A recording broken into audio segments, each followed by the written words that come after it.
gets hit with it, potentially could cost his team the game because he can't control his cool, because he loses his cool. And while I admire passion and understand frustration and anger, I think a lot of times what happens on the right is that they get drawn into these occasions where they get offsides, roughing the passer, unsportsmanlike conduct penalties, essentially, and it costs the team points, and sometimes it costs the team the game. And what bothers me is when people like me say, hey, that was stupid, you shouldn't have said that, you shouldn't have done it, it's hurting the movement. Other people say, hey, man, at least he cares, at least he's out there fighting, I don't see you doing that. Well, there's something called discipline. Whether you're a football team or a political movement or a party, being disciplined matters. You know, Morton Blackwell, who's one of my mentors, he's the head of a group called the Leadership Institute, has a principle, and the principle, he has, they're called laws of the public policy process. And one of his laws is, don't get mad except on purpose.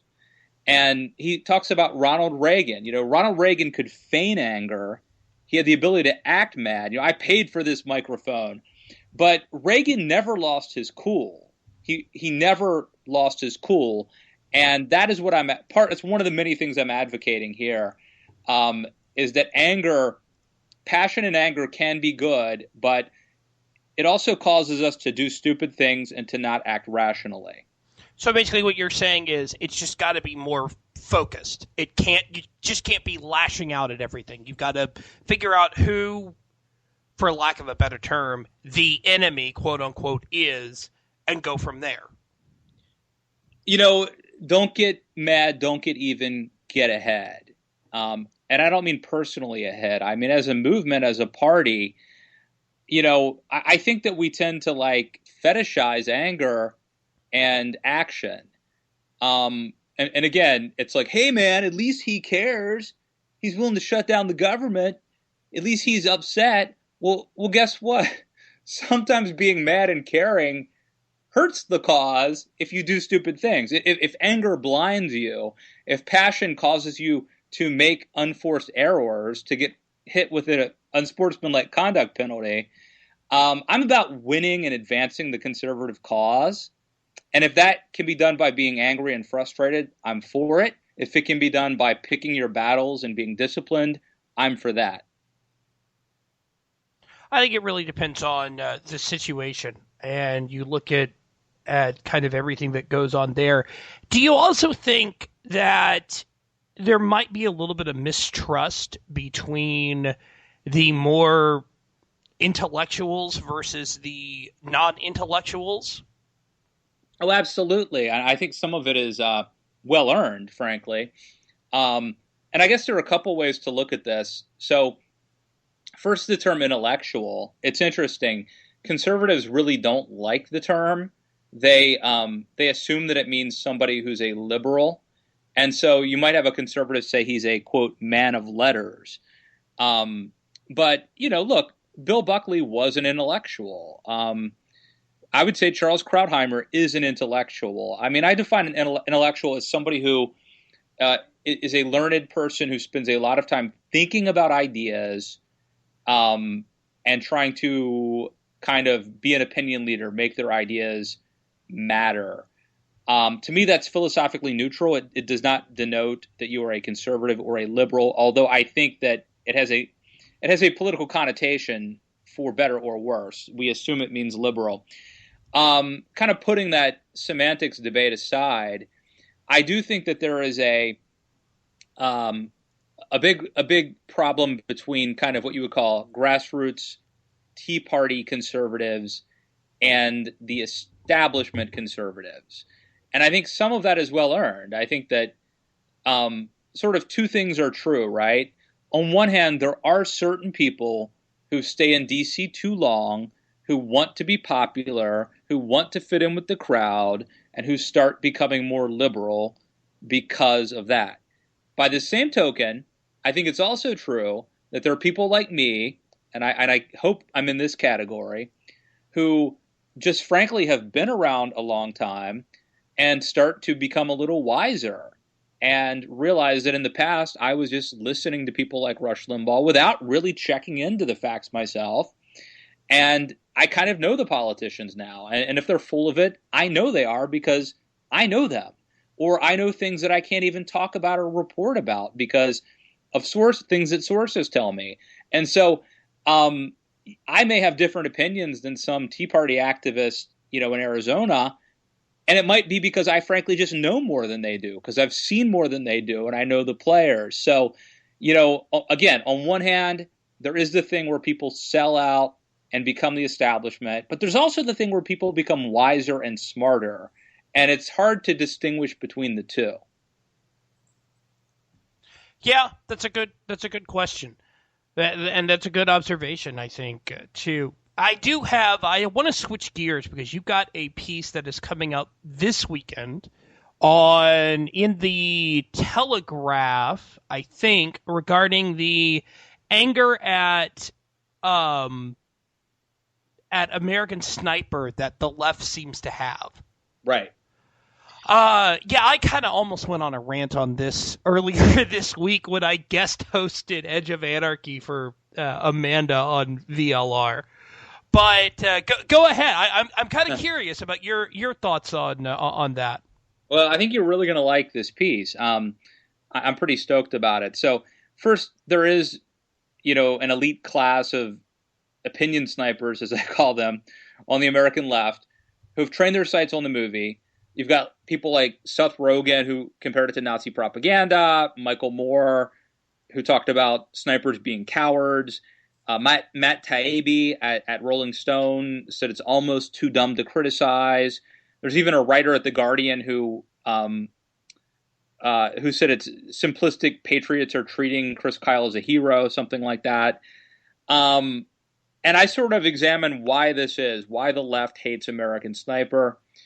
And I also go into some of the things that they got wrong. And I'll just give you one example. Like, Michael Moore, I don't think saw the movie before calling Chris Kyle, a coward. Because if you see the movie, if you read the book, you know that, first of all, when Chris Kyle is a sniper, he isn't just shooting people for the hell of it.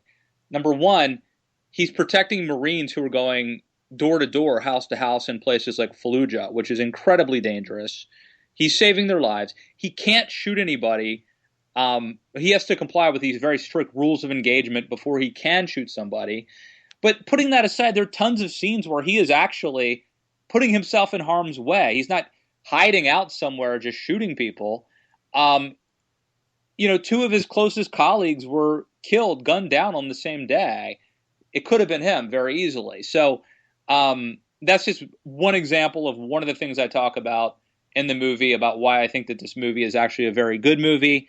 And why, look, anybody who walks out of that movie, if you go to see American Sniper and you see this American hero and you see the men and women he served with, some of whom were injured and killed, and you walk out of that movie and your first instinct is to pin an anti-American Sniper screed, then there's something wrong with you.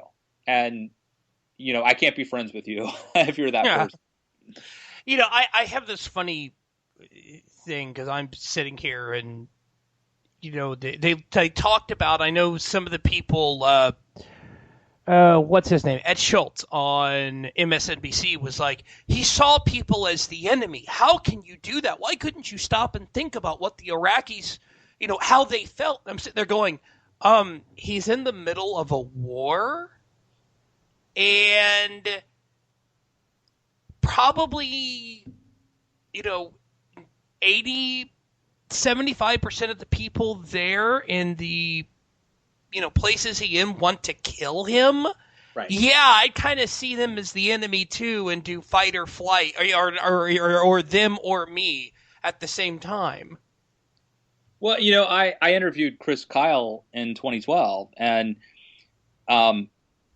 Matt Taibbi's piece was really quite disgusting at Rolling Stone. It probably angered me more than any of the others.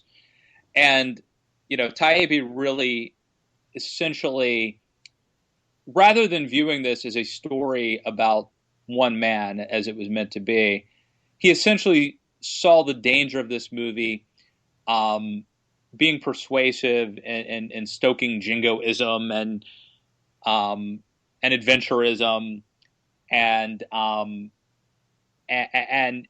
sort of being, a movie to sort of whitewash over the problems. I think we'd agree that there were problems that with the geopolitical and the strategic decisions surrounding the Iraq War. I think we'd agree there were some problems there, but to taint and tarnish this movie and the story of Chris Kyle's, bravery, because of those political reasons, is very concerning. It's all about the sort of uber politicization, whatever the word is.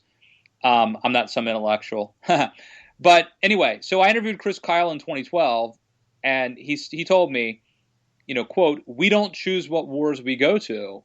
We just sign up saying, hey, we want to serve America, and America sends me here." And I put that in my piece in the Telegraph because I think it's true. We get to,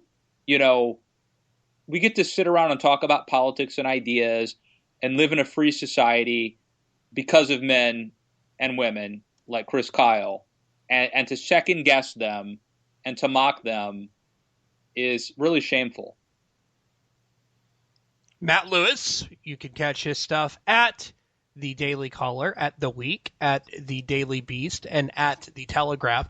One more question for you, because this has been kind of debated on social media really for the last few days. The president did an interview with Glozell, who's a YouTube star. I've never heard of her. I don't pay attention to YouTube that much unless I'm looking for something specific. It's gotten a lot of backlash. I personally think it was pretty genius that he went on her program, because it got a lot of people who maybe don't pay attention to politics. And hey, there's the president. In 30 seconds, you want to give kind of your opinion of that? Yeah, a couple thoughts. First, it's really amazing that there are people who are famous that you and I have never heard of. And that would have never happened in the old days, right? When you had 3 TV channels. I mean, this is somebody that I had never heard of, you had never heard of, who gets millions of viewers, tens of millions, I think, of viewers on YouTube, and we didn't know about. And so that just tells you everything you need to know about the fractured media landscape. I don't care that he did it. I think it is interesting that he's not willing to meet with Benjamin Netanyahu. Nah. But he is willing to sit down with some chick who has green lips. I'll leave it at that. Okay. Matt Lewis, thank you so much. Really appreciate it.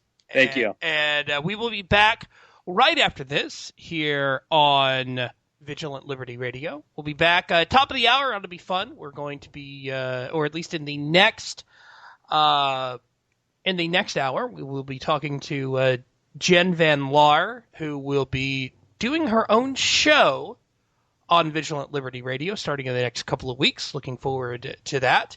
And we'll be talking to her and her co-host in the next hour. So be sure to be there for that. This is Saturday Night Cigar Lounge here on Vigilant Liberty Radio. Back after this.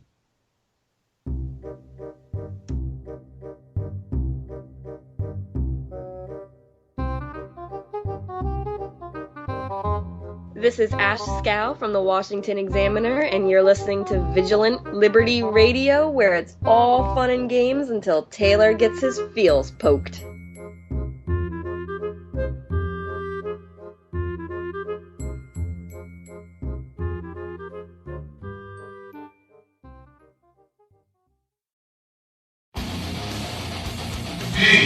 VLR.